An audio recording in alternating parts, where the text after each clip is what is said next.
နောက်ထပ် letter ပါတော့ id ရှိမယ်ပြီးရင် class letter တော့ပေါ့နော်ပြီးရင်ကျွန်တော်တို့ပါလဲဆိုတော့ Chinese letter ပေါ့အဲ့တော့ Chinese letter လေးကိုတွားအောင်ပေါ့နော် Chinese letter okay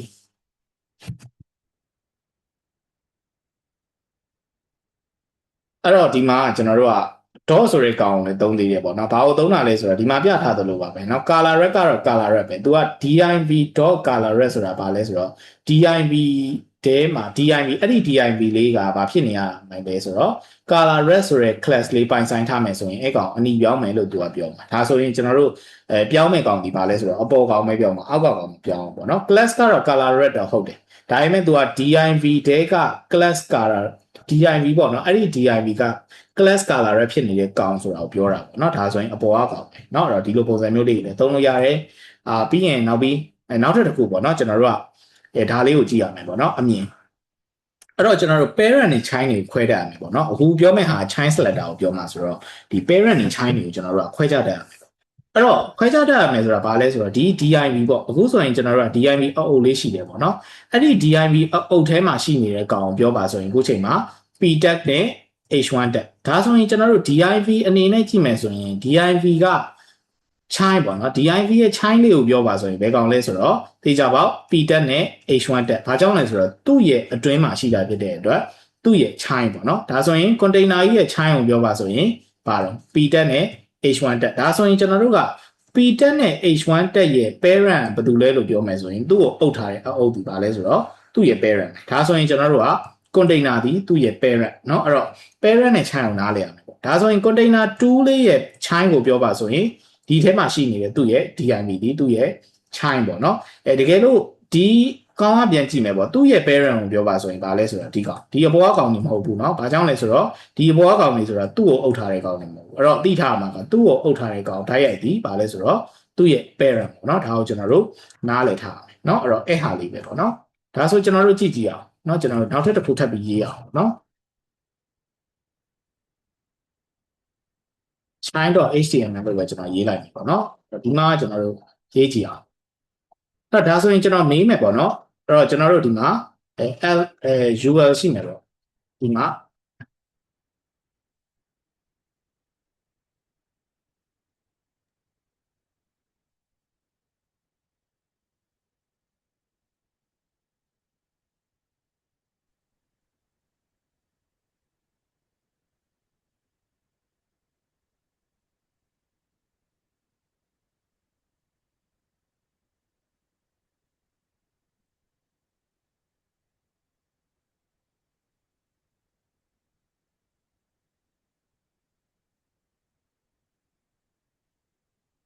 โอเคအဲ့တော့ဒါဆိုရင်ကျွန်တော်တို့ဒီကောင်လေးပေါ့เนาะ sorry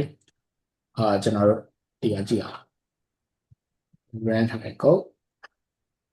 โอเคအဲ့တော့ဒါဆိုရင်ကျွန်တော်တို့တစ်ချက်ပြောပြပါအောင်ပေါ့เนาะအဲ့တော့ဒီ ul က chain ဆိုရင်ဘယ်ကောင်လေးဖြစ်မလဲ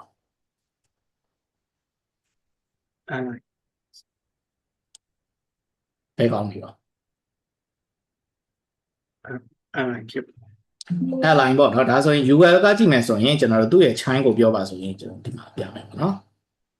ul ကကြည့်ရင်ကျွန်တော်တို့သူ့ရဲ့ chain ကိုပြောပါဆိုရင်ဒီ align 3ခုပေါ့ဘာကြောင့်လဲဆိုတော့သူ့ကိုအုပ်ထားတဲ့အုပ်ဒီဘာလဲဆိုတော့ ul ပေါ့เนาะဒါကြောင့်မလို့ကျွန်တော်တို့ဘာလဲဆိုတော့ ul chain ကိုပြောပါဆိုရင်ဒီ3ကောင်ပေါ့ဒါဆိုရင်ကျွန်တော်တို့ about က parent ဘယ်သူတော့ ul เนาะဒါဆိုရင်သိထားမှာကသူ့ကိုအုပ်ထားတဲ့ကောင်ဒီသူ့ရဲ့ parent ပေါ့เนาะဒါဆိုဟုတ်ပြီ div ရဲ့ chain ဆိုရင်သူတွေတော့ h1 ရဲ့ တက်ရဲ့ span ရဲ့ဒါဆိုရင် h3 နဲ့ h4 က chain ဟုတ်လား chain ဟုတ်လားဒီထဲမှာ chain ဖြစ်နိုင်တယ်ပေါ့။ span ရဲ့ chain ဖြစ်နေတာဆရာ။အဲ့တော့ဒီဟာကျတော့သူက chain လို့မခေါ်ဘူးပေါ့နော်။ဟုတ်တယ်အဲ့တော့ခုနပြောသလိုပေါ့နော်ဖြစ်နိုင်တယ်ဖြစ်တာဖြစ်နိုင်တယ်။ဘာကြောင့်လဲဆိုတော့ကျွန်တော်တို့သွေးသားတော်ဆက်ပုံပေါ့နော်ကျွန်တော်တို့ကြည့်ကြည့်ပြအပြင်ပုံစံနဲ့ကြည့်ကြည့်ကျွန်တော်တို့ထားပါတော့ကျွန်တော်အဖေပေါ့ကျွန်တော်အဖေကကျွန်တော်ကိုမွေးထားတာဖြစ်တဲ့အတွက်ကျွန်တော်အဖေရဲ့သားကိုပြောပါဆိုရင်ကျွန်တော်ပေါ့နော်ကျွန်တော်ကထပ်ပြီးနောက်ထပ်ပြီးတော့တယောက်ထပ်မွေးထားမယ်ဆိုရင်ဒီကျွန်တော်မွေးလိုက်တဲ့တယောက်ဒီကျွန်တော်အဖေရဲ့ တာသမီမဟုတ်ဘူးပေါ့နော်ဘာကြောင့်လဲဆိုတော့မြည်အဆင့်တော်သွားတာပေါ့ဒီသဘောပဲပေါ့နော်ဒါဆို div ရဲ့ chain ကိုပြောပါဆိုရင်ဘယ်ကောင်လဲဆိုတော့ဒီကျွန်တော်တို့ h1 ရဲ့ p ရဲ့ span ရဲ့ဒါဒီသူနဲ့ဓာတ်ရိုက် chain သက်ဆိုင်တာပေါ့ဒီအထဲမှာရှိနေတဲ့ကောင်တွေဆိုရင်ဘာလဲဆိုတော့သူနဲ့ပြန်ကြည့်မယ်ဆိုရင်ဒါက grand chain အဆင့်ဖြစ်သွားတယ်ပေါ့နော်မြည်အဆင့်ဖြစ်သွားတယ်ဒီကောင်တွေဒီ grand chain ပေါ့နော်ဒီ span ကြည့်မယ်ဆိုရင်တော့ h3 နဲ့ h4 ဒီသူ့ရဲ့ chain တွေပေါ့နော်ဒါဆိုရင်နားလည်ထားမှာဒီလိုမျိုးပေါ့နော်ဒါဆိုရင် h3 ရဲ့ parent ကိုပြောပါဆိုရင် div ဖြစ်မလား span ဖြစ်မလား span ဖြစ်မယ်เนาะဒါဆိုရင်ကျွန်တော်တို့က p တက်ရဲ့ကျွန်တော်တို့ parent ဆိုရင်ဘယ်လိုလဲ div ပေါ့เนาะဒါကိုကျွန်တော်တို့နားလည်ထားမယ်ပေါ့ဒါဆိုဟုတ်ပြီကျွန်တော်တို့က body ရဲ့ chain ဆိုရင်ဘယ်လိုတွေဖြစ်မလဲအခုဒီရေးထားတဲ့ကုတ်ရဆိုရင် body ရဲ့ chain ဆိုဘယ်လိုလဲ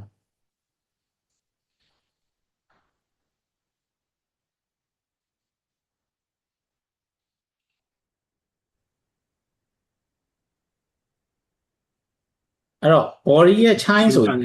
UL နဲ့ဟုတ်တယ်ပေါ့နော်အမှန်ပါတယ်အဲ့တော့ UL နဲ့ဘာလဲဆိုတော့ div အများကြီးကြည့်စရာမလိုဘူးဒီမှာကျွန်တော်တို့ဒီကောင်ရဲ့ tag တွေကိုကြည့်လိုက်ပေါ့နော်ဒါဆိုရင်သူ့ရှိမှရှိတာကဒီကျွန်တော်တို့ဒါရှိမယ်ဒါရှိမယ်ဒီထဲကဟာတွေဒီဘာလဲဆိုတော့သူနဲ့ chain တိုက်ရမှုမရှိဘူးပေါ့နော်ဘာလဲဆိုတော့ဒီ step တွေဒီသူနဲ့ grand chain အဆင့်တွေဖြစ်သွားအောင်နော်မြည်တက်မြင်တာဆိုမြစ်တွေဘာတွေဖြစ်သွားတယ်ပေါ့နော်အပြင်မှာဆိုဒါကိုကျွန်တော်တို့က chain လို့ follow မရဘူးပေါ့နော်ဒါဒီ grand chain လို့တစ်ခုခုပေါ့နော်ထပ်ပြီးတော့ရှိနော်အဲ့တော့ဒါဆိုရင်ကျွန်တော်တို့က parent နဲ့ child ရဲ့ connection ပေါ့နော်ခွဲခြားမှုကိုကျွန်တော်တို့နားလည်လောက်ပြီလို့ထင်တယ်ပေါ့နော် okay ဒါဆိုရင်ကျွန်တော်တို့ကဆက်ပြီးတော့သွားကြည့်အောင်เนาะအဲ့တော့ဒီမှာကျွန်တော်တို့ကအခုထားပါတော့ကျွန်တော်တို့ဒီမှာပေါ့နော်နောက်ထပ် UL လေးထပ်ပြီးရှိ UL အဲ့လိုငယ် A တက်ပေါ့နော် A တက်ဟုတ်ထားထားပါတော့1 2 3ပေါ့နော်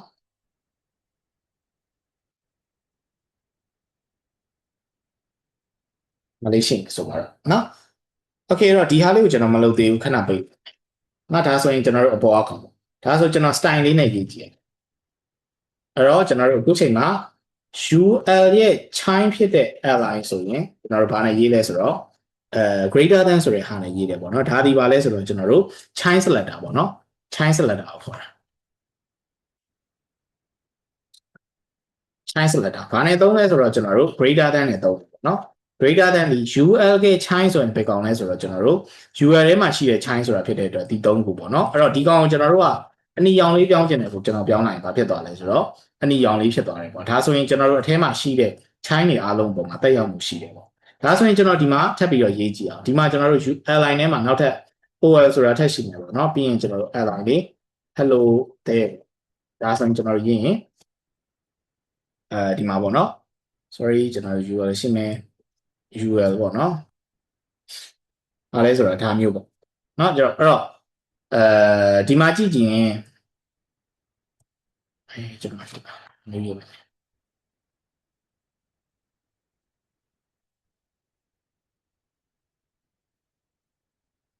နော်အဲ့တော့ဒီမှာဆိုရင်ကျွန်တော်တို့က UL နဲ့ align ဆိုရင်ဒီ UL ကကျွန်တော်တို့ chain တွေကိုသူက select မှတ်တာဖြစ်တဲ့အတွက် greater than နဲ့ရေးလိုက်တယ်အခုဆိုရင်ရှိတာကသူ့ရဲ့ chain ကိုပြောပါဆိုရင် align ရဲ့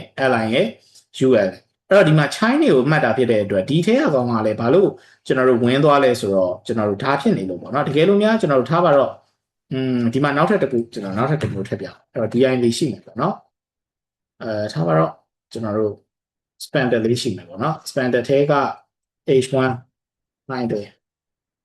ပြီးရင်ကျွန်တော်တို့hello ပေါ့နော် h2 လေးရှိမယ်ဆိုတော့